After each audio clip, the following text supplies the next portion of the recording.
All right, everyone, welcome to today's Skill Up. My name is Dr. Emily Sprenger, and I am joined by one of my favorite people at National University, Dr. Gary Walker Roberts. And they are going to be going into a session today entitled Exempt from Further Review, What is Next? But before we dive into the content of today's topic, some very brief reminders. We absolutely want you to have conversation in the chat and ask questions in the Q&A. And as time permits, I may pause in today's session to address any questions that you may have.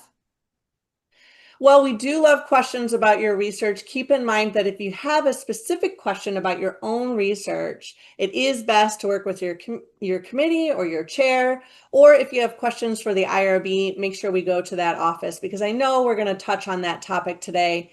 We want to make sure you're getting the correct information in your academic journey. So it's always best to work with those partners as your questions do come up about your specific research. Without any further ado, I do want to introduce everyone to Dr. Gary Walker Roberts, fantastic faculty member at National University, teaching in the Sanford College of Education, and they have several of the roles here listed on our title slide. So I will pass this right on over to you, Dr. Gary, and thank you so much for coming to share this information with our community. Thank you so much, Dr. Emily Spranger, who is newly a doctor. So a moment to celebrate that because there's a lot of celebrations going to happen today in our Skill Up session. Yes, so Dr. M said that my name is Dr. Gary Walker Roberts. I am a assistant professor at National University in the Sanford College of Education. I also am a dissertation chair, and I see some of the SMEs that I've worked with in the audience today, so welcome in. I also see some students that have been to boot camp, so welcome in boot campers and welcome in doctoral candidates and students. I also work in the teacher education department, so the TED education, we love acronyms, and I am the lead for NU's online teaching and learning specialization. And today's Skill Up is a celebration. So as we celebrate the milestones that you get as a doctoral candidate, or that you will be receiving as a doctoral student, the title of this session is Exempt from Further Review, the best quotes ever from the National University's IRB, Institutional Review Board. But after you get that email, what's next? So let's go over the agenda. Today's agenda and goal is that we're going to review the steps after NU approves your application in Cayuse, and you will receive an email exempt from further review. Again, fireworks and celebrations. Also, we're going to take a moment to learn how to use the data collection verification form, very important, and also best practices to store interview and focus group data. We'll end the session today with understanding a couple of key terms: saturation, member checking, and closing the study with National University's IRB. And then I think Dr. M and I will facilitate a question and answer session at the end. So without further ado, let's start with an overview of the courses where we will collect data in the dissertation process. I know that the new doctoral center is available, so you will find this information there, and I'll go over that. But you're going to collection data after NU IRB approves your Cayuse application with those words, which we'll talk about again in a moment. And typically, collecting data takes place in the third dissertation sequence course. So let's go over that for just a couple of minutes as a refresher. The doctoral student experience is for the 5-chapter dissertation, and its acronym is DSE. So you can see here that you can see on the screen the 5 chapters, and you see that data collection happens in dissertation 93A through 9300D. Okay, so just know that that's where the data collection is going to happen, IRB approval, and then you also can do data analysis, but we won't talk about that too much today. Then as we go back, we can zoom into the applied doctoral experience, which the acronym is the ADE. So you can see, again, there's 4 dissertation courses in the sequence, and data will be collected in 9913A. So that's where data is going to be collected for your dissertation. So just wanted to take you through the new for the doctoral experience sequence numbers, and then also review the applied doctoral experience here on the right-hand side.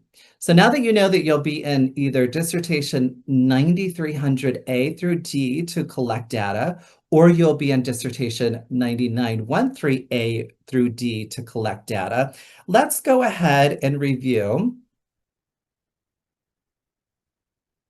Let's see, maybe one more time. There we go. Let's go ahead and review the email from NU IRB, which you will get those words in an email, exempt from further review.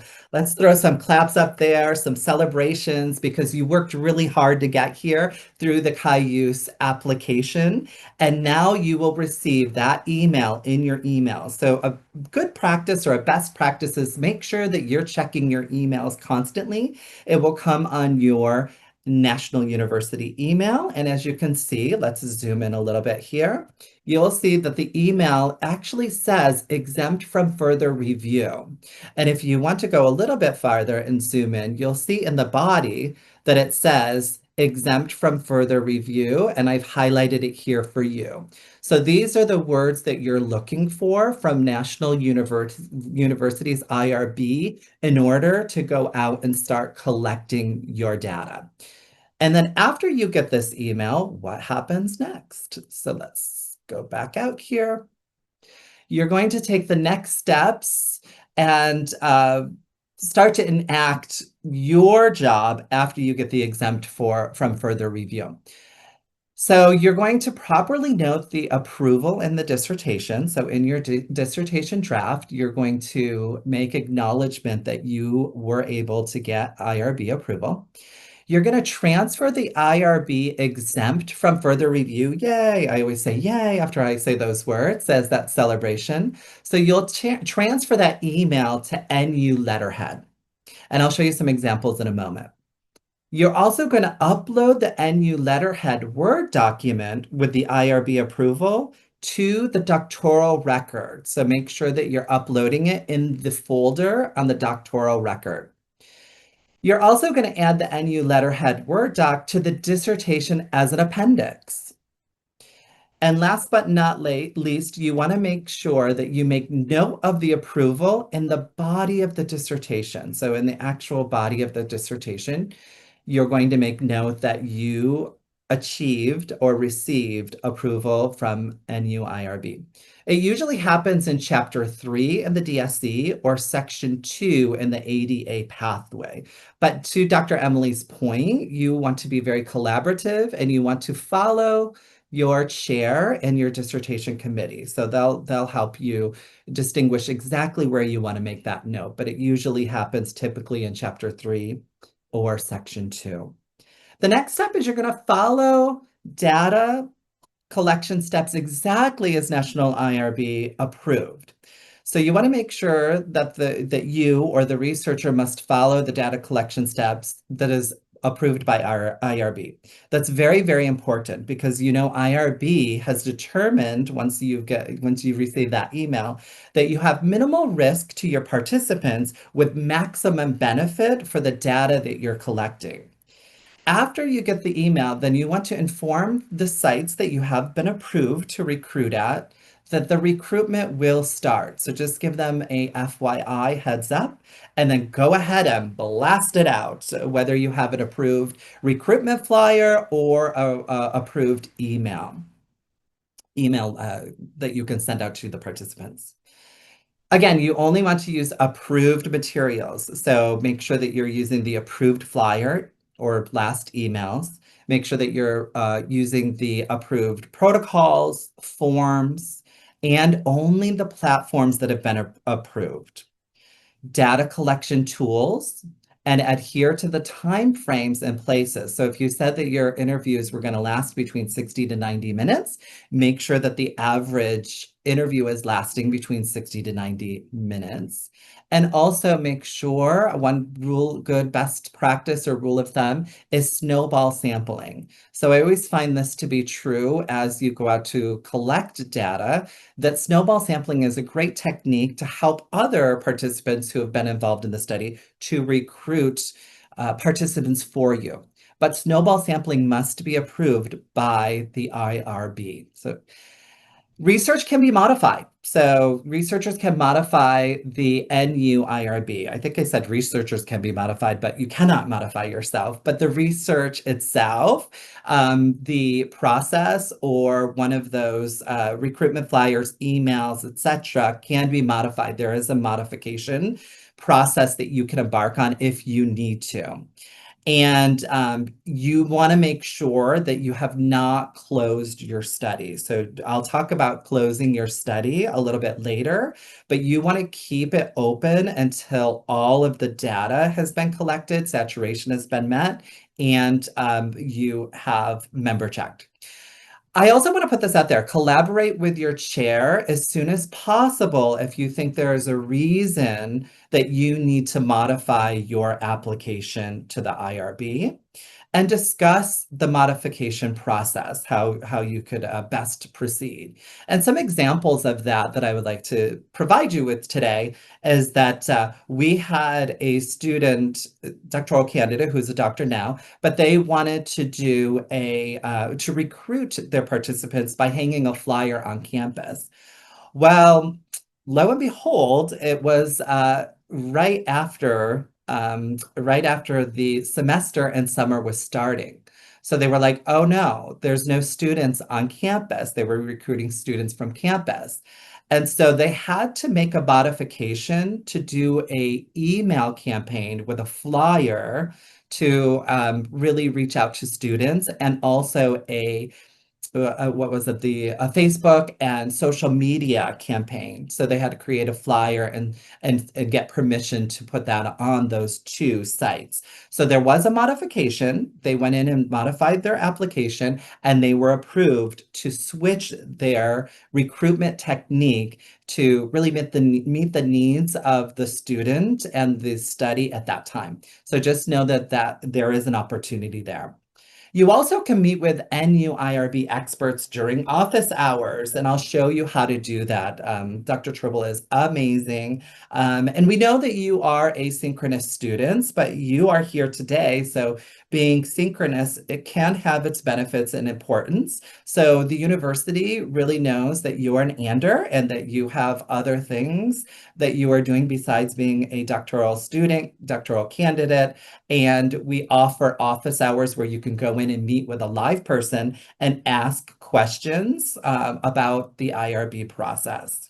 Here are some of my pro tips. So upload Zoom recording interviews and focus groups to the dissertation course room, which we just went over, which course room that is. And you want to make sure that you're doing that so you could be very collaborative with your chair. And, you may ask, like, could you review my interview to see, how it's going? Am I asking the right questions? Or perhaps I've had students that reach out to me and say, oh no, I put 40 to 60 minutes. It was 35 minutes. I'm not sure how I can, ask maybe a supplemental question or dig in there. And we have a coaching session, and lo and behold, the interviews then ended up getting longer and longer and longer. So there's some collaboration that you could do with your chair and SME with interviews and really hosting a focus group. And it's also great for record keeping, right? So uploading the Zoom transcripts, also archival numerical data to the course room to keep good record keeping.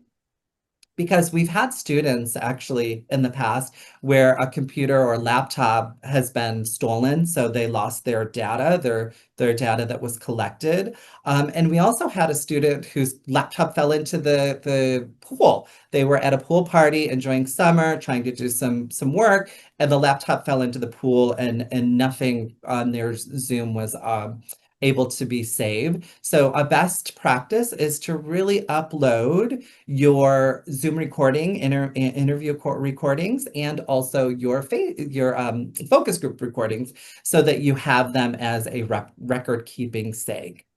Last but not least, over communicate with your chair in the dissertation course room.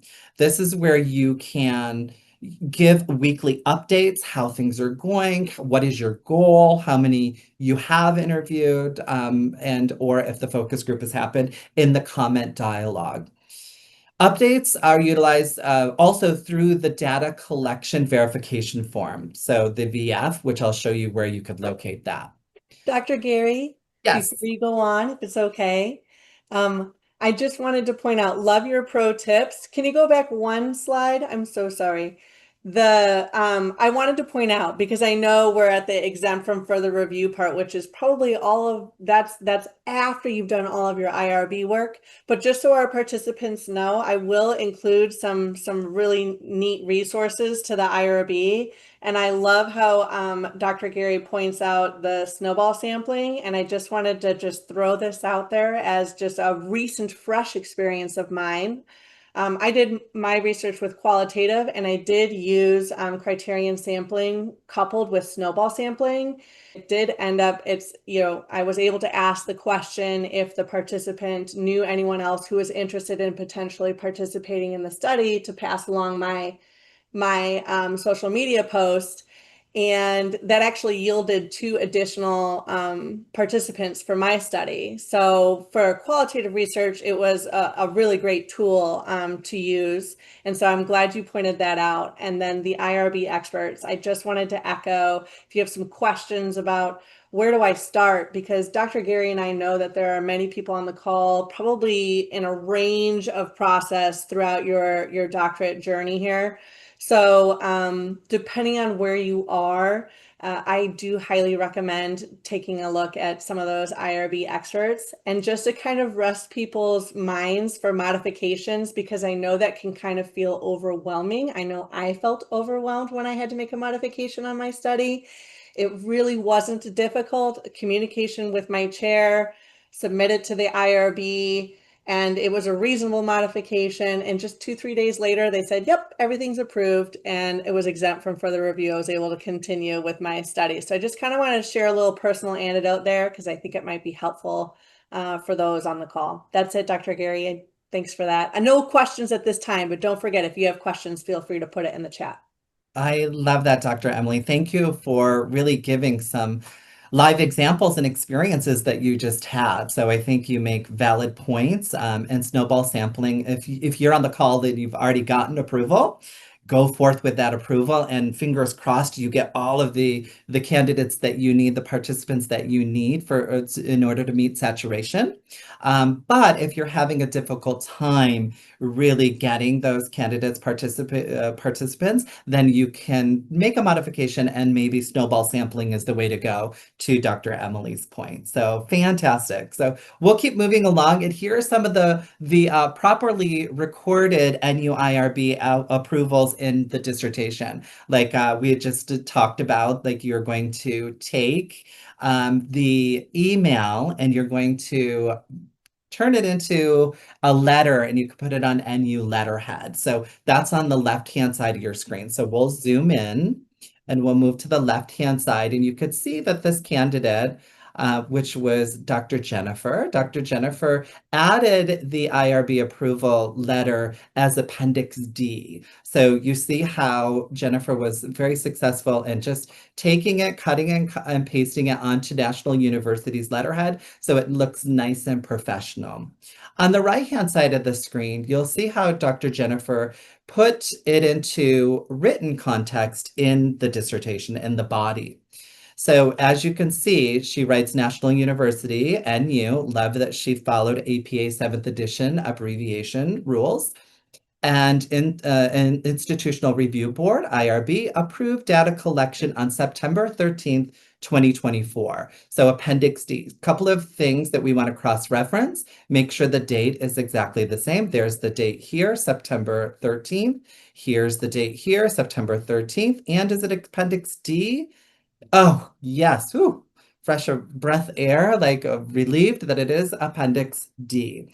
So let's go back out here. And one more. There we go. So this is how you will record in your dissertation that you are exempt from further review. Where to find NU tools and IRB information, which I think Dr. Emily was just talking about. So again, on the left side of the screen, you'll see the new Doctoral Center homepage, and that's where you can find the verification form. I have the link to the dissertation center, which is the doctoral center. But as we move, you'll see name changes and acronyms change. So just be a little patient with us. And you can see the chiclet. Let's zoom in here, which is really fun. The chiclet where the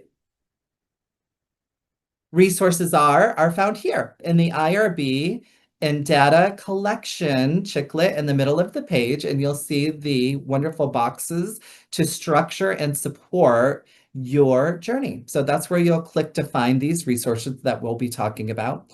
And also you can click in that link to the IRB Resource Center, but it's also housed on the NCU1 homepage. So here is the National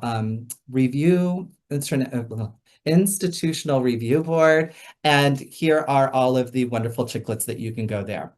So the resources that can be found in the IRB data collection, you can find the verification form. You can find tools to use to collect data, but hopefully to Dr. Emily's point, you've already received the email, so just follow what has been approved. Whether you're using SPSS for quantitative studies, that is free to you from the university, or if you're using,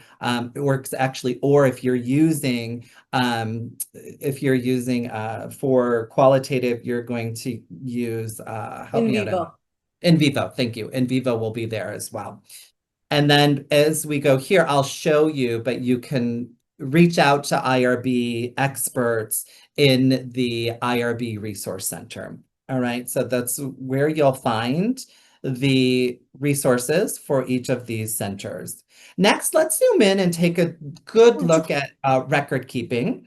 And we're going to look at the verification form, which is found in that chiclet in the doctoral center. My pro tip is to use the provided tools, which we just went over, and update weekly in the dissertation course room. In the qualitative methodology, you'll see that the form on the left-hand side, we can zoom in again here on the left-hand side, and in the left-hand side, you see that you fill out this verification form. Now you'll submit the total verification form at the end of the course in order to move on to 9904A or 9914A.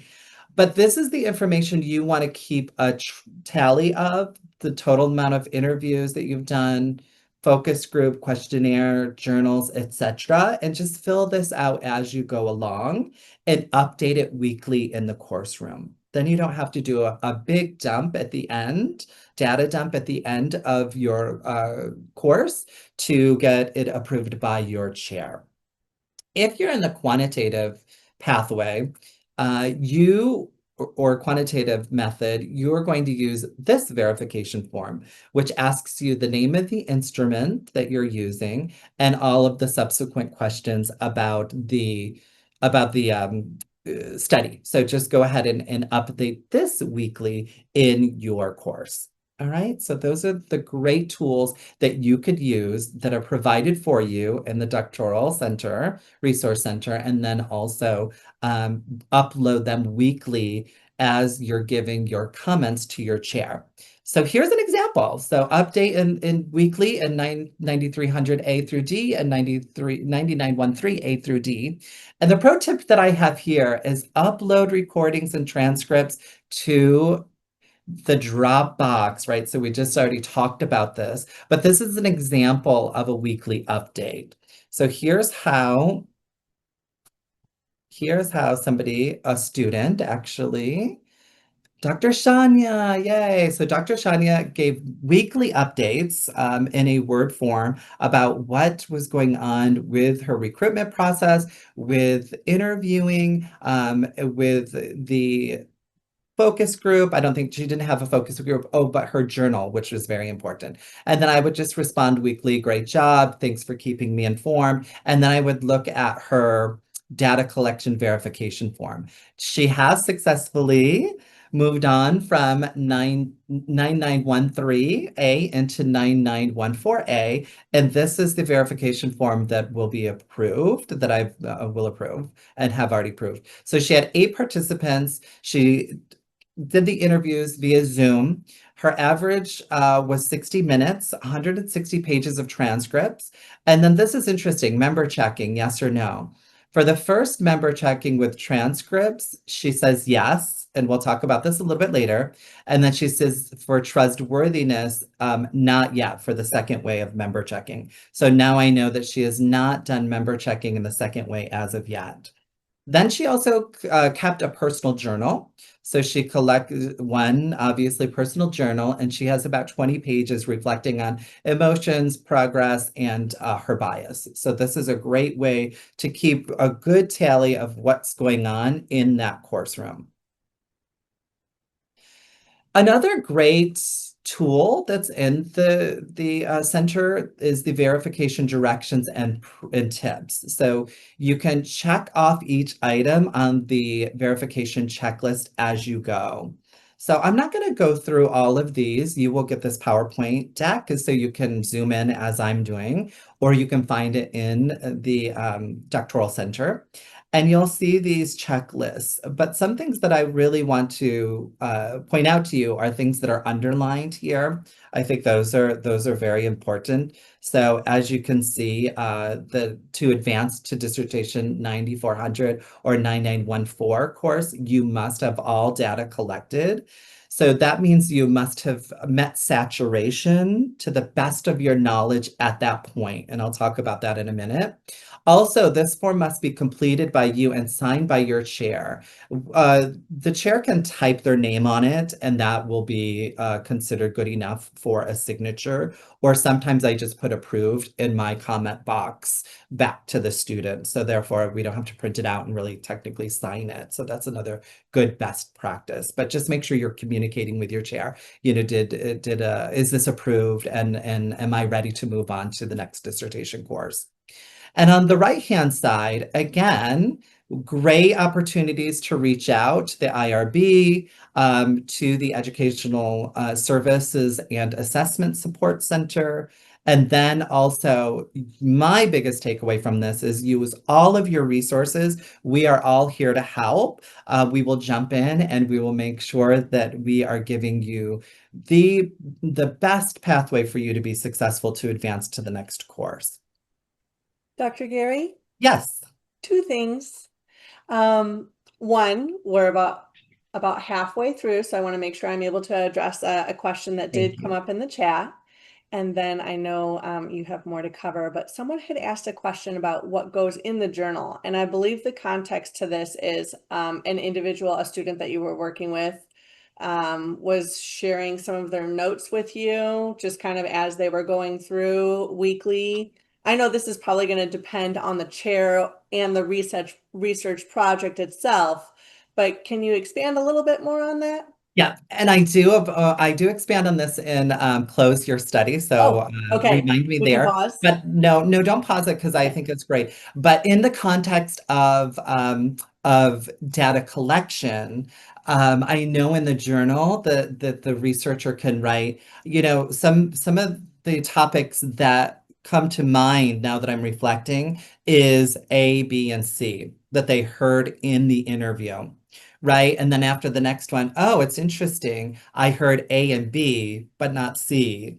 On the third one, oh, I heard B and C, but not A. Oh, I heard A, B, and C. Oh, I heard A, B, and C again in this interview. Oh, the same 3 topics emerged again.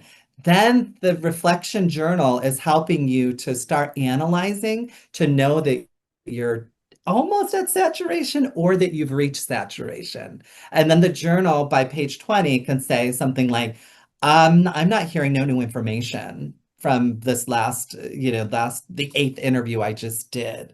So I think I've met saturation, and then they can reflect in their journal on meeting saturation or when they meet saturation. And again, to your point from earlier, it would depend on whatever the research topic is, or if you're doing qualitative versus quantitative. I mean, those are factors as well too, to whether or not you're potentially turning in like journal entries to your chair, right?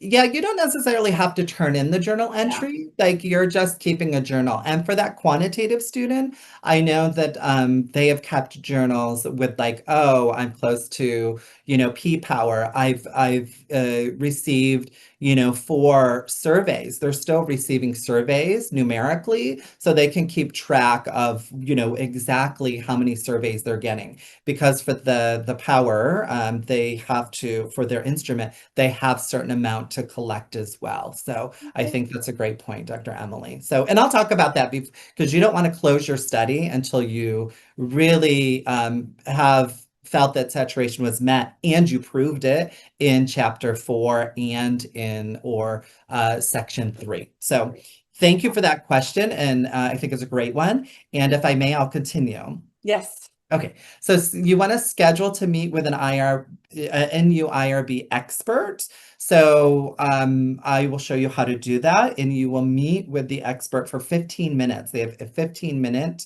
increments of time. So you want to make sure that you come prepared. You actually will fill out a little intake form before you meet with them. So really be prepared so you can maximize that time with Dr. Tribble. It is located, I don't think I need to zoom in here, but you could see office hours. So you can locate office hours in the IRB Resource Center under Get Started with IRB, and then there are office hours. And then once you click here to the right side of your screen, you'll see where you can book. And this one specifically is for Monday, August 25th. And it is at 1 p.m. I will make note that it is Pacific Standard Time, since our home base for National University is in San Diego, California. So just make sure you make note of that. So that's how you'll sign up to meet with Dr. Tribble or an NU IRB expert.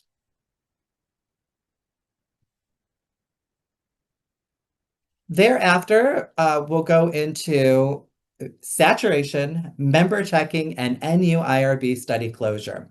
So here are the 3 checklists to really go through to see if you've met saturation and member checking. So as you're collecting data, this is where we'll get into that great conversation, Dr. Emily, as well about the journal.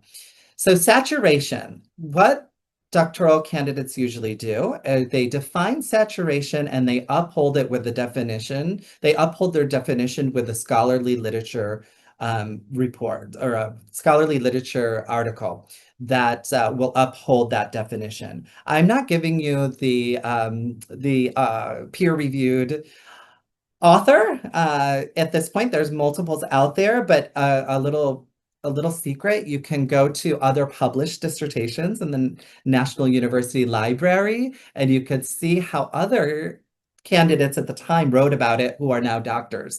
So you can define saturation, and then researchers use the saturation technique as a determining factor to pause and or stop collecting data. So I put pause here because you're going to pause when you first feel like you've met saturation through the journal. Like I'm continuing to hear the same thing over and over again. There's no new information coming. You're going to pause and tell your chair with the verification form that you met data saturation. But you may get into writing section 3 or chapter 4 and realize that you don't have enough data to support your themes. So you'll have to go back and do a couple more interviews, and that's okay to do that. So that's why we're saying just pause for now, because you may have to go back and collect a little bit more data to uphold those themes. And that's why we don't close the study until after section 3 has been approved and chapter 4 has been approved. Saturation determines the number of participants in a study. I really want to put that out there. So sometimes I read dissertations that say, I determined 8 participants would be good for this study. Well, that's our bias. We're not allowed in qualitative and quantitative studies to allow our bias to creep into the research. So let saturation determine the number of participants. You will present the actual number in the dissertation manuscript draft, not the dissertation proposal. So let me say that again. In the dissertation manuscript draft, you will actually articulate the exact amount of participants that were in the study. And the proposal draft, look at the next square or bullet here, you're going to write a range of participants being sought until you reach saturation, which could be up to 5 to 12. But again, I'll hold that with a citation, and you can go and find a great peer-reviewed author to cite for that range, which is appropriate for a qualitative study or archival data or surveys in a quantitative study. Member checking, define member checking and uphold the definition with scholarly literature. There are 2 times in the dissertation phase when the researcher can member check. The first member check is to verify that the transcriptions are accurate. That helps with trustworthiness. One of the components, dependability. You want to depend on the accuracy of the data collected with the direct quotes that you're going to use to uphold the themes. The second member check is to ensure that participants' direct quotes properly uphold those themes. And that that you develop during the analysis process, right? So you want to make sure that you're not taking participants' direct quotes out of context to uphold a theme that maybe they didn't really want to contribute to a theme. That helps with credibility, which is one of the 4 criteria of trustworthiness, right? So to make sure that your data is credible is to make sure that you go through that second member check with the participant, and I'll show you an example. So my pro tips are analyze data manually to gauge saturation. There it is, Dr. Emily. Keep a reflection journal on thoughts pertaining to saturation, right? Like I'm hearing the same thing. I heard this theme, or this code, right? So you're kind of writing to what you're hearing in your reflexive journal. So therefore you can make a educated decision at that point that saturation has been met. Craft the member checking email to eliminate unnecessary steps for the participant. This is a good one that actually I learned from your subject matter expert, Dr. Emily, that you can email your participants and say, you know, here is the transcript that was transcribed by Zoom transcription feature, or however you got approval from IRB to collect data and transcribe. Please take time to look over the transcript, and I will give you until such and such date. If I do not hear back from you by that date, then I will make an assumption that everything is good to go for the analysis process. Right? So you're not waiting for them to hear back, because I've had candidates who say that they need a verbal or a email yes, and the candidate or the participants not getting back to them. So that's a good way to eliminate an unnecessary step where the participant has to email you back or call you back. Just put that note in there. If I don't hear back from you, give them 4 or 5 days. Then I will make an assumption that everything is correct on the transcript, and I'll move forward. You also can do that with the secondary member check with the participants' direct quotes. Now, you gave them a pseudonym, a gender-neutral pseudonym, or a number, right, for confidentiality purposes. So you could send your entire section 3 and you could send your entire chapter 4 individually to that participant and say, as we discussed, your gender-neutral pseudonym is XYZ. So please look through section 3 or chapter 4 and ensure that all of the direct quotes that I use for your gender-neutral pseudonym upholds those themes. Okay, so that's how you can eliminate that unnecessary step. Do not close the study IRB until the second step of member checking is complete and you receive meets the milestones from your chair and your subject matter expert, because again, you do not want to close out your study and then find out that you don't have enough direct quotes. But if you got an approval from your chair and SME, then you know that you got enough direct quotes to really uphold those themes. Great. So the next one are examples. These are examples of data saturation and member checking. So my pro tip is to uphold those themes with direct quotes, right? So you want to make sure that you're upholding all of the themes with these direct quotes, and that's how you know saturation has been met. And the first one, and this is Dr. Gigi's. So Dr. Gigi says saturation was determined, right? The sample size was 10 students. So she had a range there before, but in her manuscript, she now states that it was 10 students.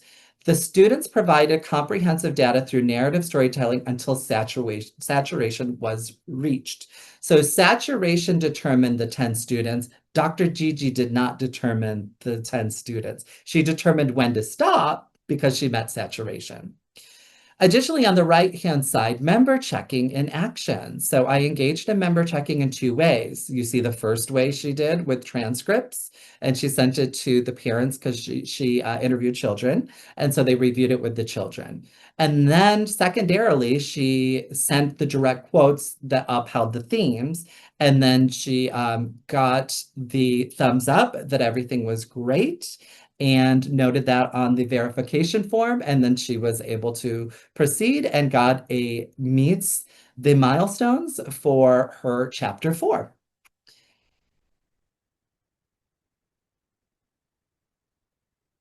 Properly recording NU IRB study closure in the dissertation. So in like fashion as the approval, you're going to do the same thing with the study closure.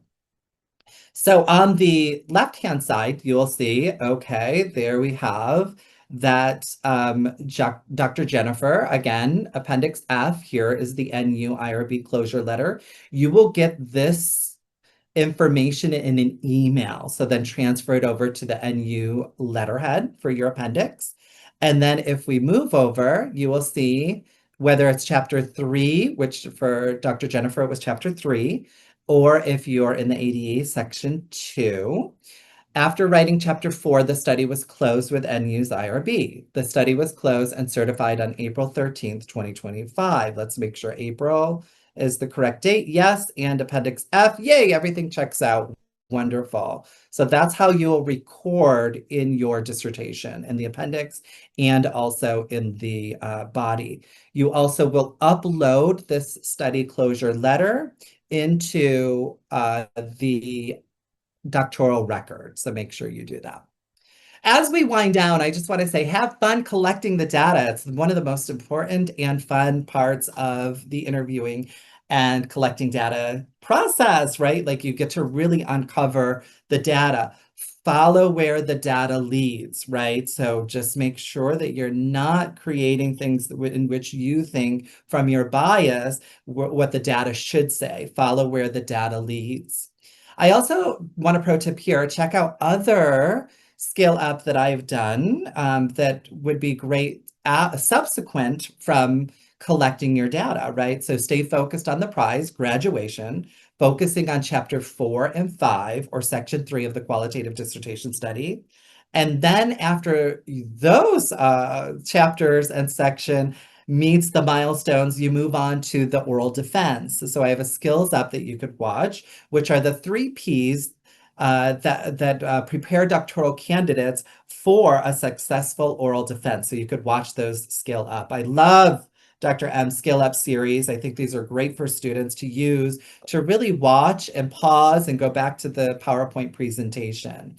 So I'd like to show you where you can find skill up sessions in the doctoral center. So as you can see, it's here. We can zoom in. I've discovered this wonderful new little feature. But as you can see, it is in this icon with the hands, which I love it because it's hands helping hands. So we're all helping each other get to the next level. You can check out skill ups here in the doctoral center. I would it would I would be remiss not to mention the dissertations that have published that I've referenced today for your viewing. So Dr. Geraldine Gigi Darko graduated this past year and walked across the stage. Dr. Chris Harris, who also, I believe, is Dr. Galveo still on? Dr. Galveo was Dr. Chris's SME, so it's great to see her here.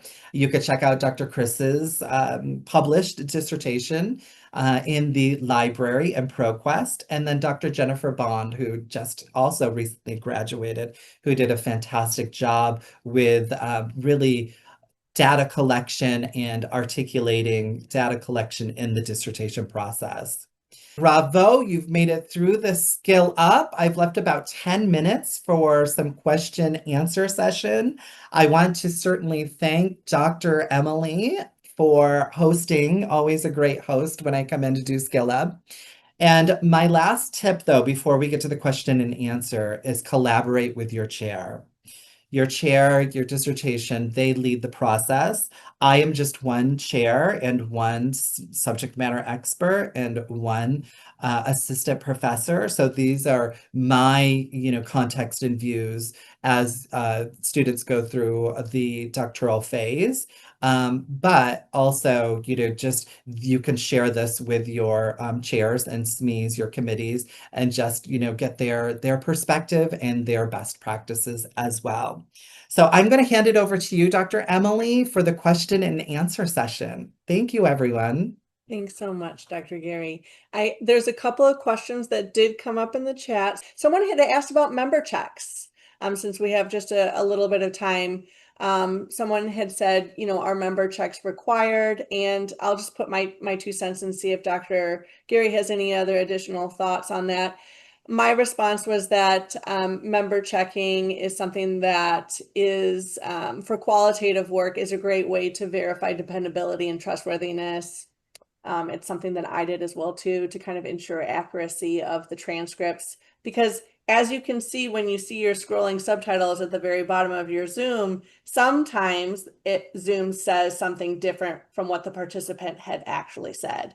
So that's just a great way. And then I'll turn it over to Dr. Gary to see if you have any additional thoughts on the member checking piece.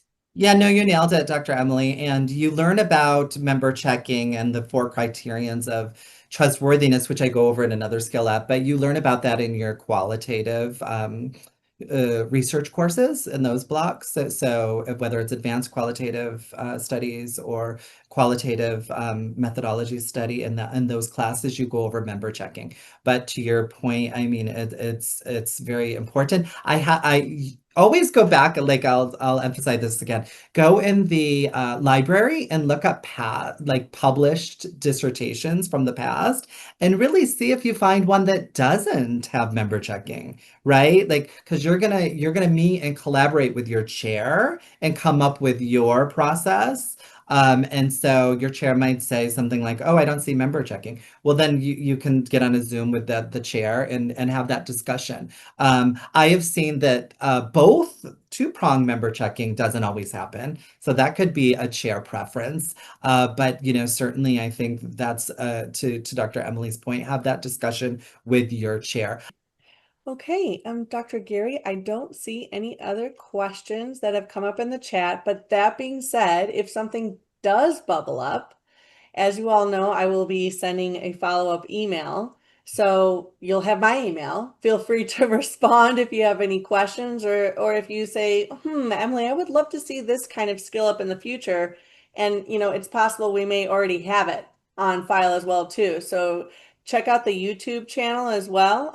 You can find previous skill ups, and I will also send Dr. Gary's previous sessions in links as well too in the follow-up, just because it's applicable.